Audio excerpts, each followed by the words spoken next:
Can you all hear me? Yes, Yes, sir. sir. Yes, sir. Yes, sir. Okay, okay.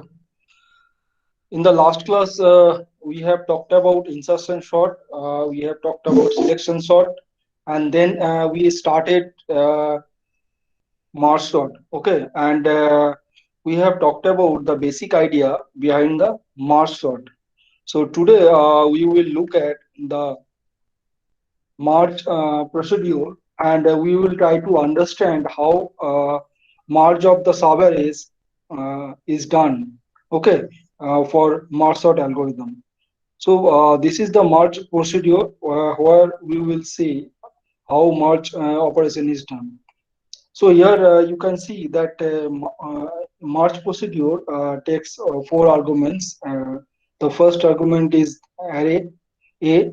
Okay, here P is the starting, P is the first element, Q is the halfway element, and R is the last element. Okay, so when we partition the array into two equal halves, okay, based on the halfway element q, and then we define the size of the subarrays as n1 and n2. Okay, so n1 denotes the size of the first subarray, and n2 denotes the size of the second subarray, and then we create the arrays L and R. Okay, so L denotes the left subarray, and R denotes the right subarray. So the left subarray will have n1 plus 1 elements. So why n1 plus 1 elements? Because n elements will be taken from the array A, and here one is used to have the sentinel value. Okay, so both the subarrays will have the sentinel value at the bottom. So therefore we need to create two subarrays L and R, uh, which will have the elements more than one. Okay, so n1 plus 1 and then n2 plus 1. So n1 plus 1 is the size of the first subarray L, and n2 plus 1 is the size of the second subarray R. Okay, then we are taking two for loops. So first for loop is used to get the array elements into the first subarray L. Okay, and then the next for loop where j varies from 1 to n2. So this for loop is used to get the elements, array elements A, so from array A into the right subarray. Okay, so that means some of the elements, half of the elements of the array A will be taken into first subarray L. Okay, and then remaining half of the elements will be taken into the other subarray R. Okay, so that is why for the first for loop here you can see that the I varies from 1 to n1, and the second for loop where j varies from 1 to n2. Okay, and li is assigned by a of p plus I minus 1. Okay, where I varies from 1 to n1. That means half of the elements of the array A will be taken into the first subarray, and remaining half of the elements will be taken into the second subarray R. Okay, and then we assign the last element of the first subarray by a sentinel value, and the last element of the second subarray will also be assigned by sentinel value. So here infinity denotes the sentinel value. Okay, and then in the step 10 and 11 we assign 1 to both I and j. Okay, now from step 12 to 17, so these steps are used to get the elements from left subarray and right subarray into the original array A. Because after applying the conquer operation recursively, we get the elements sorted in the subarrays, and then finally what we do, we merge these sorted subarrays, so that after merging operation we will get all the elements in the sorted subarrays into the original array A. Okay, so that is why these steps 12 to 17 are used to get the sorted elements from L and R, that is the first subarray and second subarray, into the array A. Okay, so this for the for loop which is used in the step 12 will vary from P to R. So here K is used as the index. Okay, index for the elements in the array. So this index will be used to get the sorted elements into the array A. Okay, so sorted elements will be taken from the left subarray L and the right subarray R. So when it will be done, so when so there is a condition. So do if in the step 13, here you can see that. So this is the condition where li is checked whether it is found to be less than equals to rj or not. Okay, that means whether the first element of the left subarray will be found to be less than equals to the first element of the right subarray or not. If it is so, or if it is satisfied, if it is true, then only the first element of the left sub array will be taken into the first position of the original array. Okay, so here k varies from p to r. P is the first element, p denotes the first element in the array, okay, and r denotes the last element in the array. So otherwise, we will assign the first element of the right sub array to the first position of the original array. Okay, and then we increment the position of j. When the first condition is true, then we will increment the index I. Okay, so here I equals to I plus 1. Otherwise, we will increment the index j. J equals to j plus 1. Okay, so this is the merge procedure through which we can merge the two subarrays and get the uh, elements back in the original array A. Okay, so here you can here the whole merge operation is illustrated. So here you can see that. So here slash in the array means we copy the elements either into the left subarray or right subarray. So based on the halfway elements. Okay.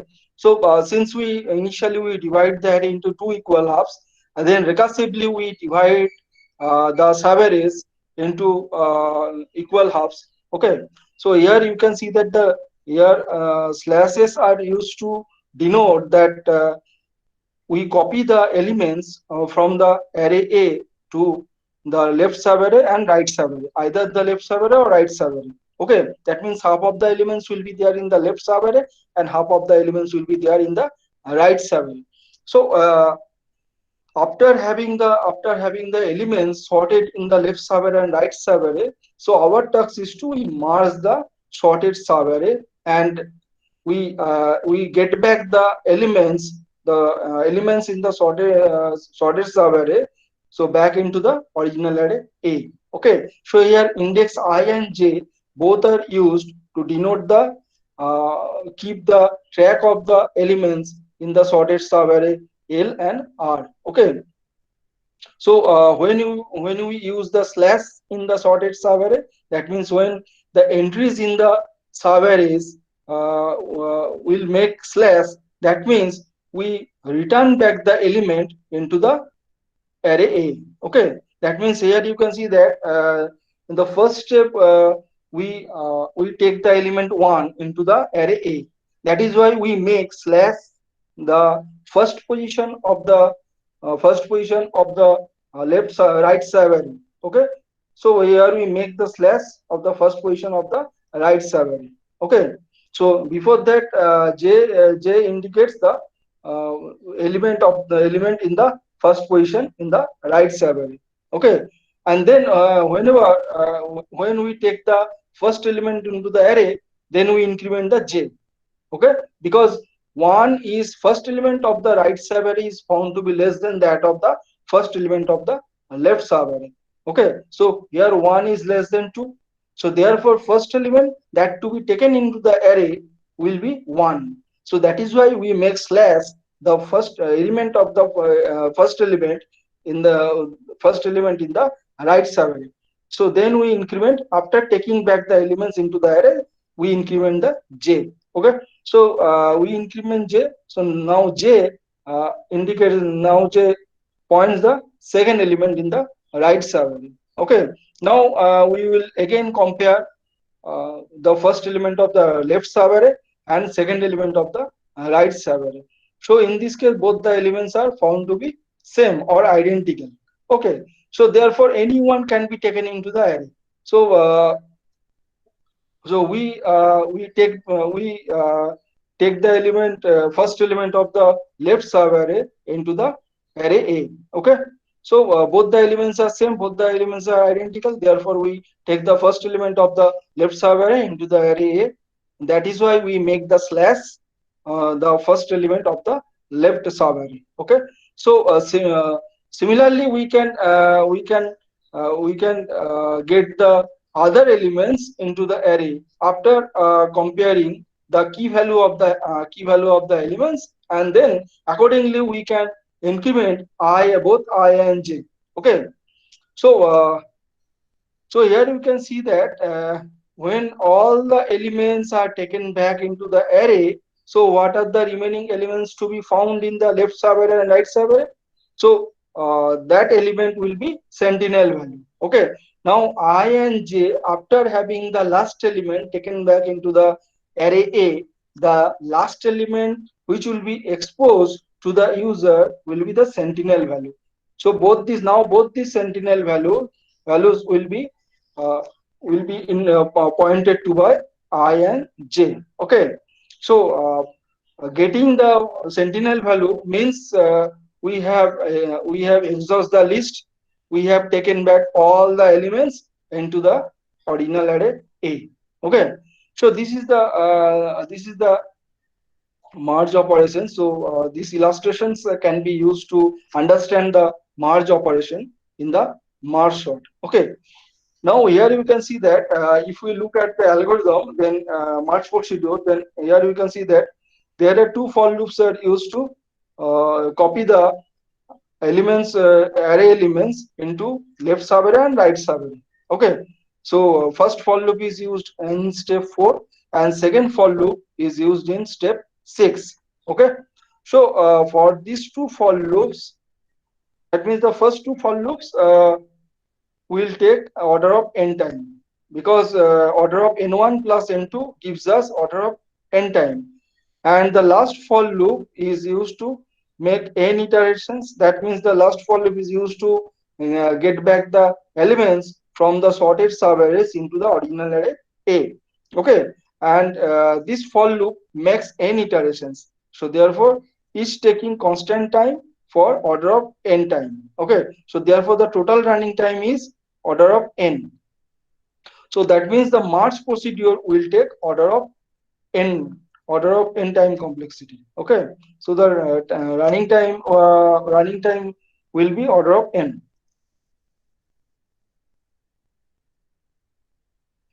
Now if we assume that n is a power of 2, then we can divide, then each divide step yields two sub problems. Okay, and both of size exactly n by 2.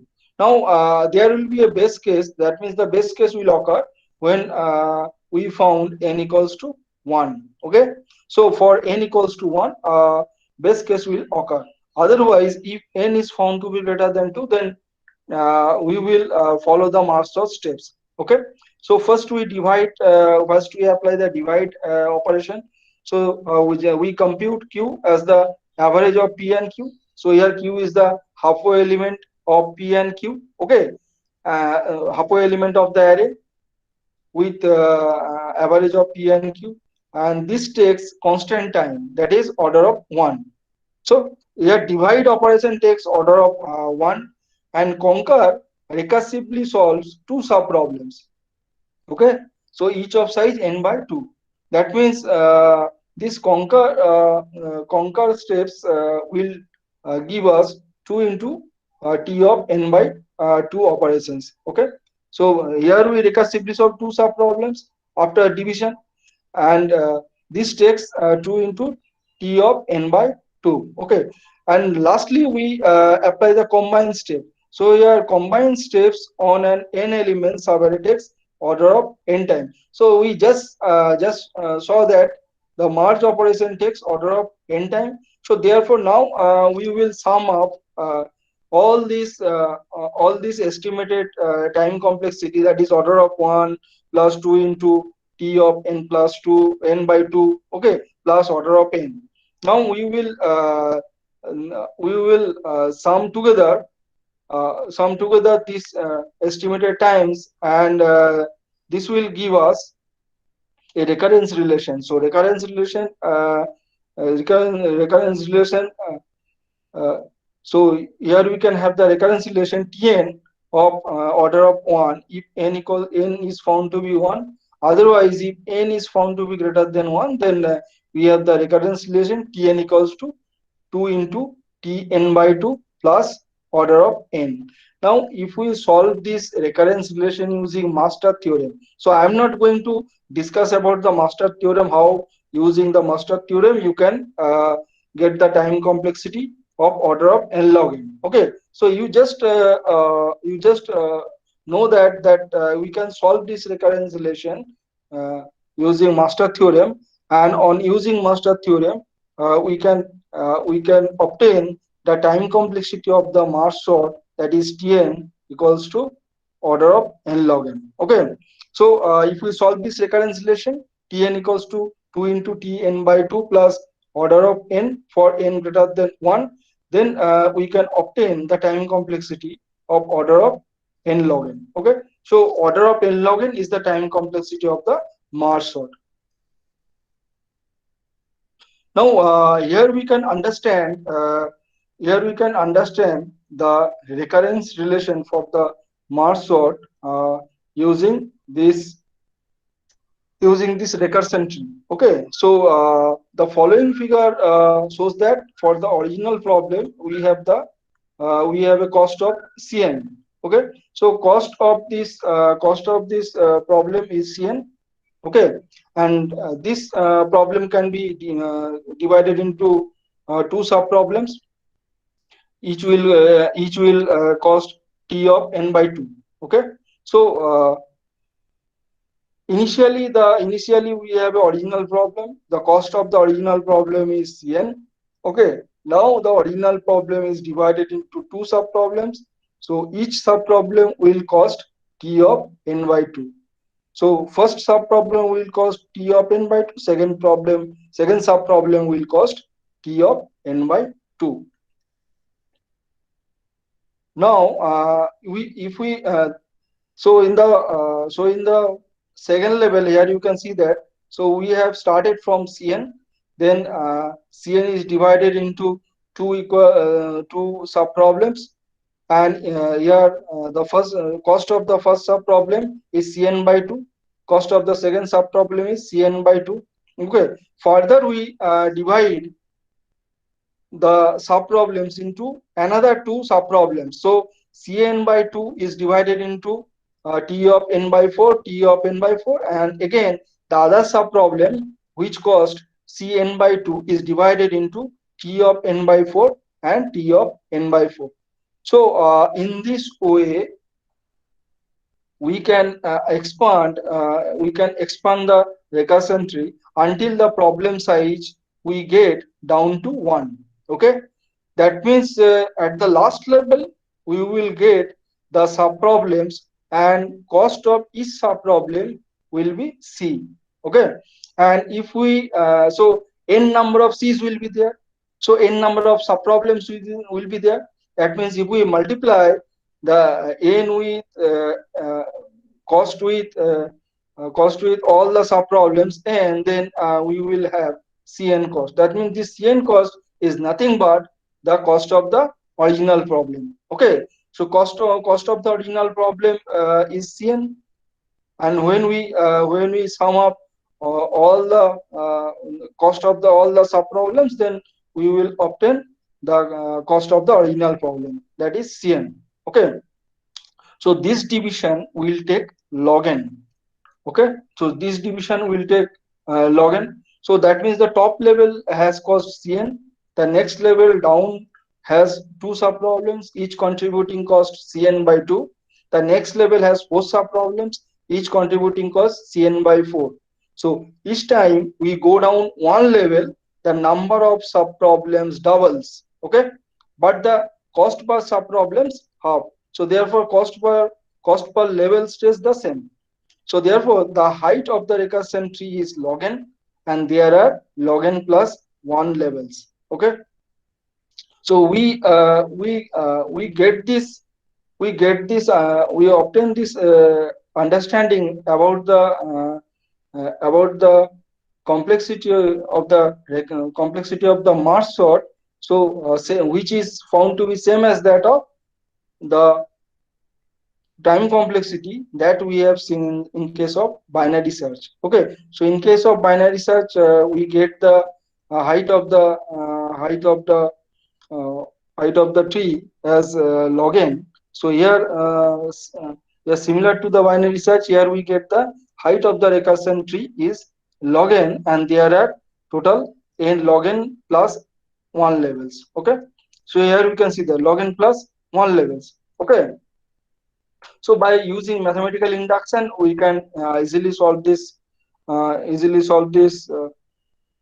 recurrence relation, or here we can solve the recursion tree, and we obtain the time complexity of order of n log n. Okay, so this relation, before we obtain the time complexity order of n log n, we obtain the relation Cn into log n plus Cn. Okay, that means we multiply log n plus 1 by Cn. Okay, the total cost. So this gives us Cn log n plus Cn. Okay, and when we solve this relation, we get the time complexity order of n log n. So either way we can solve the time complexity of merge sort. Okay, by using recursion tree, or we can, by solving the recurrence relation, we can obtain the time complexity of order of n log n. Okay.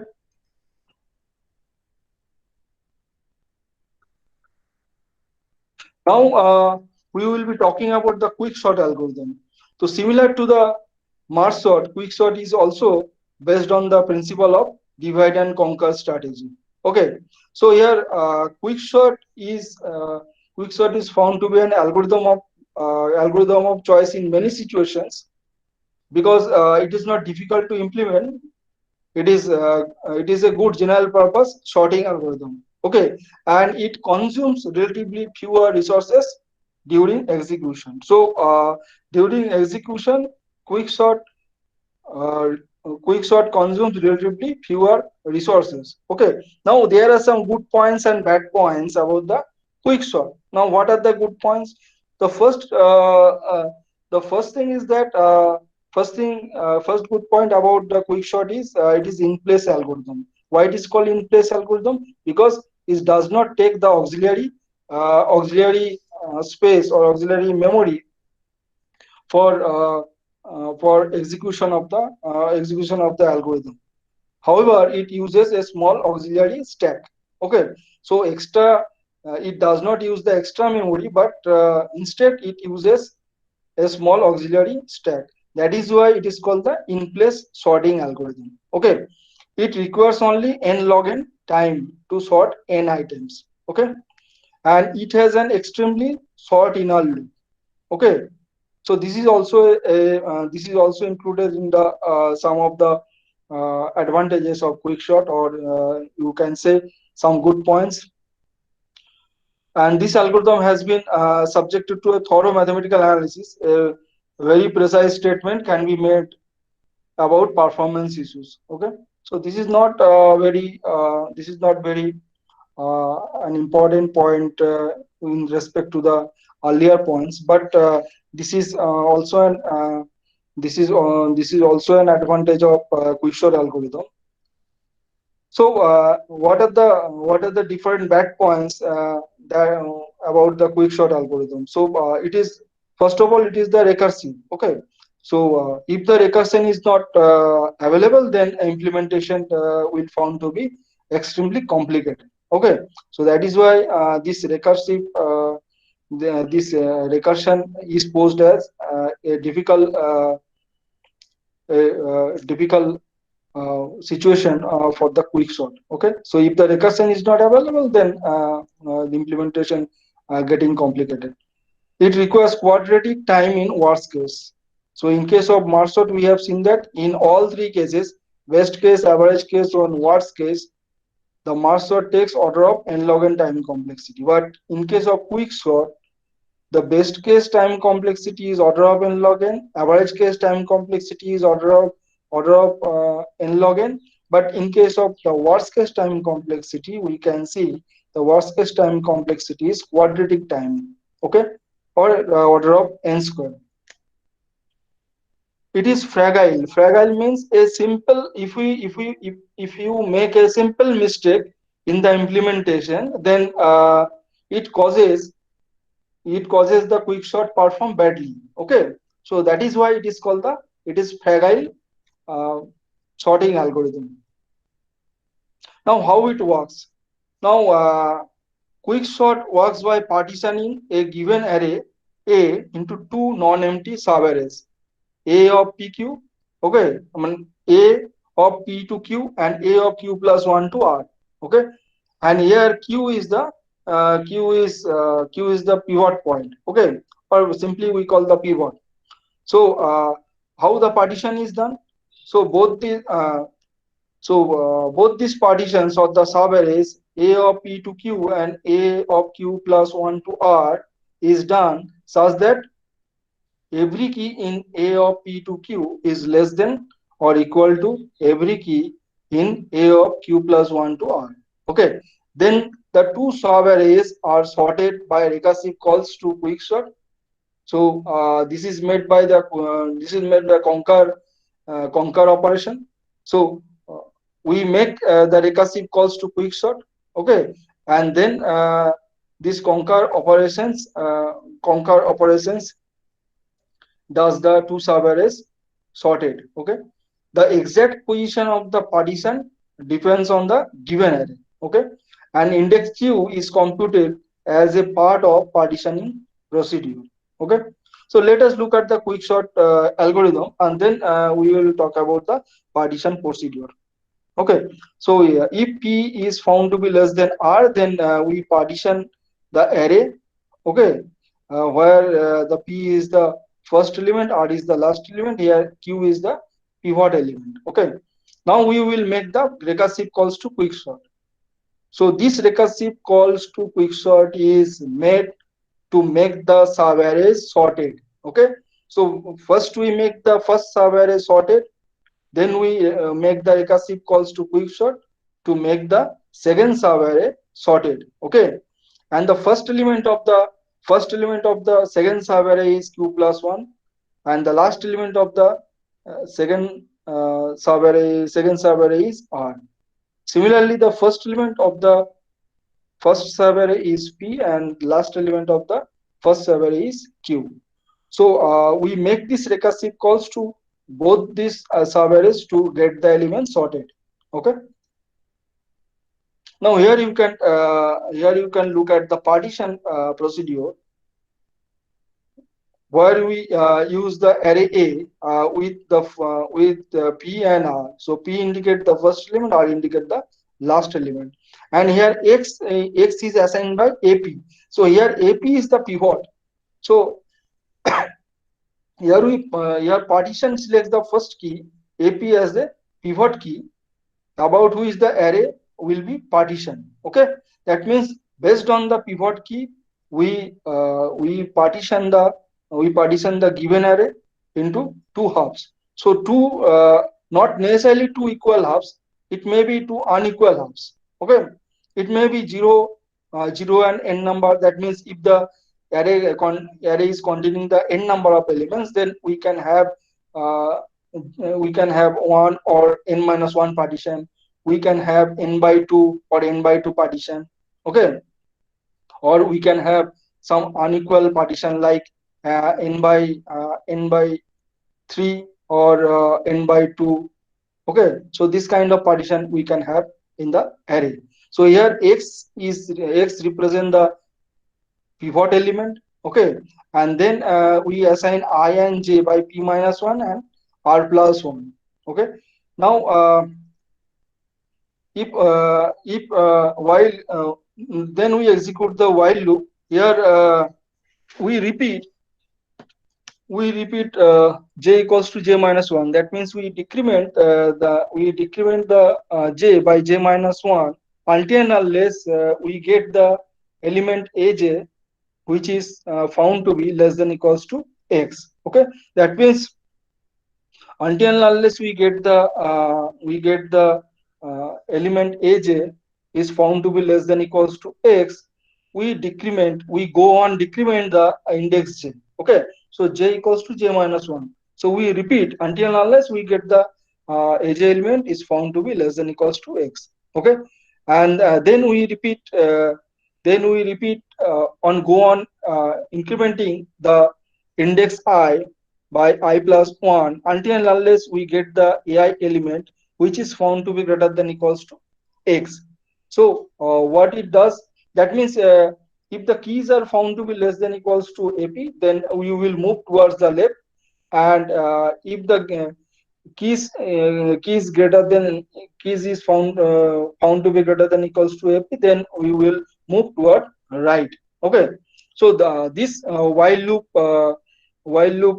does the same operations where we get the elements either in the left or either in the right according to the given condition, okay. And then we keep checking whether where we checked whether I is found to be less than j or not. Then if it is true, then we exchange a we exchange we employ the exchange operation between ai and aj, and then we return. Otherwise, if it is not true, then we return j, okay. So that means here basically we try to exchange we employ the exchange operation between AI and AJ, where where AP is found to be the pivot element, and based on the pivot element, we initiate this exchange operation between AI and AJ based on the given conditions. Okay. Now the running time of the partition procedure is order of n, where n is r minus p plus 1, okay. So which is the number of keys in the array. So total number of keys in the array is n, okay, and running time of the partition procedure is order of n. In other way we can explain this running time for partition procedure. So since here you can see that in the while loop we repeat j by decrementing the j by j minus 1, okay, and we repeat I by incrementing the I by I plus 1. So until and unless we meet some condition, okay. So that means if we assume that partition is made as balanced partition. That means the partition both the subarrays are containing the half of the elements of the original array A. Then we can have then we can repeat the j n by 2, and we can repeat I n by 2, okay. Now order of n by 2 plus n by 2, so we get order of n. So this is the another argument we can make for the partition procedure, okay. So either way we can estimate the running time, either based on the number of keys which are used in the array, or we can look at the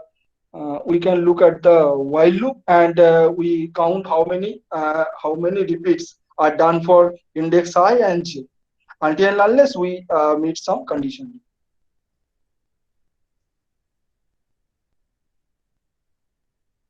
Now how we will compute the best case, when the best case will occur. So So best case time complexity will occur if we divide the array exactly in half. Okay, that means the median of the key in the original array A of PR. So if we divide the array every time when we call the procedure partition, okay, that means this procedure partition will be called every time, and we get the elements in the array is divided into two equal halves. Okay, so the procedure partition always split the array to be sorted into two equal size arrays.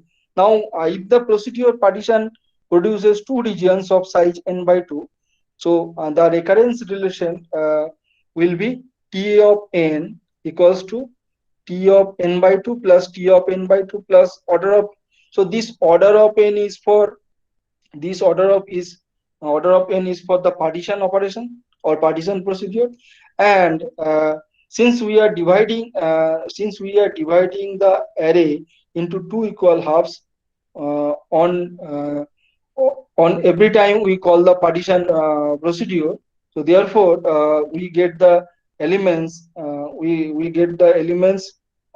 the array into divided into two equal halves. Okay, so therefore for that partition we can get the regions of size n by 2. Okay, that means there are two regions are produced of size n by 2. So therefore the recurrence relation becomes Tn equals to t of n by 2 plus t of n by 2 plus order of n. Okay, now if we solve this recurrence relation, then using master theorem, then we can obtain the time complexity of n equals to order of n log n. So the best case time complexity gives order of n log n time. Okay, so best case time complexity is order of n log n. Now when the worst case will occur? Now the worst case occur if the given array is already sorted. Okay, the given array is already sorted. The partition will call always return p. So successive calls to partition will split arrays of length n. Okay, n minus 1. That means 0 or n. We can have 0 or n. We can have 1 or n minus 1. We can have 2 or n minus 1. We can have n minus 1 n minus 2 or 2. Okay, so therefore the if we sum up um, all these partitions together, then we can obtain the time complexity for the worst case. Okay, so worst case occurs if the given array is already sorted. So here we can have the sum of all the partitions n plus n minus 1 plus n minus 2 up to 2. Okay, so therefore n plus 2 into n minus 1 divided by 2, and here the dominating term is n square. Therefore based on the dominating term, the time complexity will be decided in the worst case. Okay, so worst case time complexity becomes order of n square.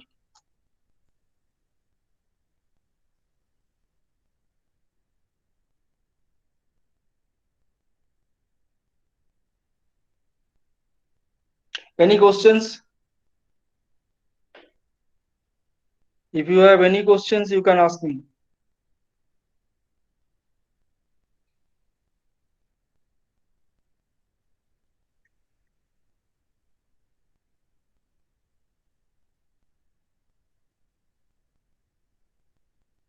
No, sir. Okay, so that's all for today. Okay, Thank you, sir. okay. Thank you, sir. Thank you, sir.